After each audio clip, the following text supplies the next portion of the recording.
Gamit tayo ng brow powder. So, sa brow powder, syempre hindi siya sweat-proof, hindi naman siya oil-proof, hindi rin siya long-lasting kasi siya ay powder. So, baka mamaya mapunasan ni client, matanggal. So, ang gagawin natin para mas smudge-proof siya and long-lasting is gagawin natin siya parang watercolor, no, with the use of setting spray. So, ang gagawin na muna natin is ibabrush natin yung kilay pataas para makikita natin yung totoong shape ng kilay at saka syempre yung mga sparse areas. Ang gagawin natin next is mag-drawing tayo ng outline. So, mag-start tayo dito sa may gitna, sa loob lang ng hair. In small dragging motions, mag-drawing tayo ng straight line hanggang dito sa may ilalim ng kanyang arch. So, dito yan sa may brow bone. So, straight line lang hanggang dito sa ilalim ng kanyang arch, itong brow bone. Mag-drawing ako ng faint line dito sa may head.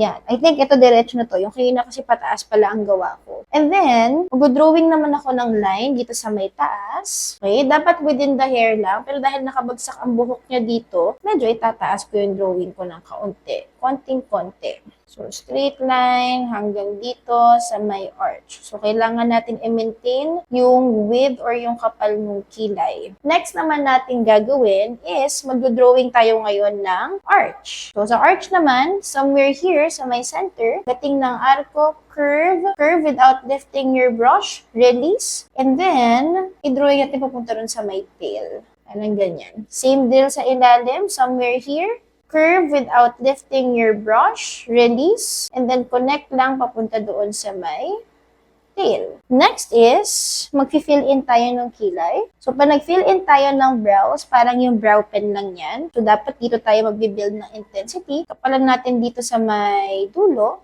Yan, dyan natin ipapak lahat ng pigment. Tapos, yung excess ng brush ko, yan na lang ang pupunta dito sa may center.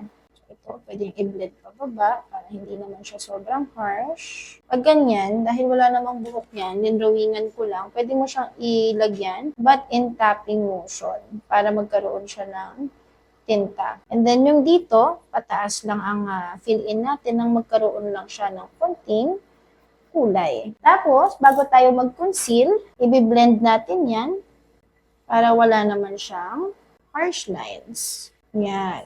Tapos, magko-conceal na tayo ulit. So, sa ilalim, pag nagko-conceal tayo, dapat lighter shade concealer kasi magiging part yan ng kanyang eyeshadow. So, stamp and then glide. Dito, medyo mas makapal na tayo, no? Stamp and then glide. Stamp and then glide. All the way dito sa may dulo. Ayan, dapat dikit na dikit doon sa drawing mo. Tapos, lift mo lang yung kilay, parang ginawa natin kanina, para mas madaling makapag-blend kasi wala doon sa hollow ng kanyang mata. Andun tayo sa buto nag-blend. Pag nakaganyan kasi, andun tayo sa hollow area ng mata, nasa socket, ang hirap niyang i-blend. So, next naman is gagamit ako ng kanyang same shade concealer. Ang tricky part dito is dapat kung sa ilalim, nakita mo talagang naka-flat akong ganyan, di ba? Nanggaling ako sa ilalim, dito manggagaling ka sa taas. Kasi pag tinutok mo yung ganyan, dahil sabog-sabog yung brush mo, matatapyasan siya. Okay? So, galing dito, sa taas, stamp mo munang ganyan. Stamp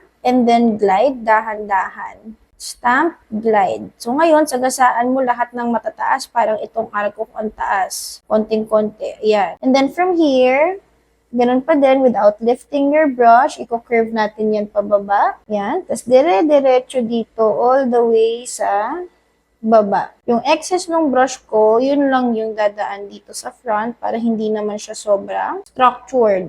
Okay? And then, i-blend natin yan lahat ngayon. Pataas. Dito, sobrang mag-iingat ka lang. Di baling dahan-dahan kesa naman may matapyas. Okay. So, siya sa kabila.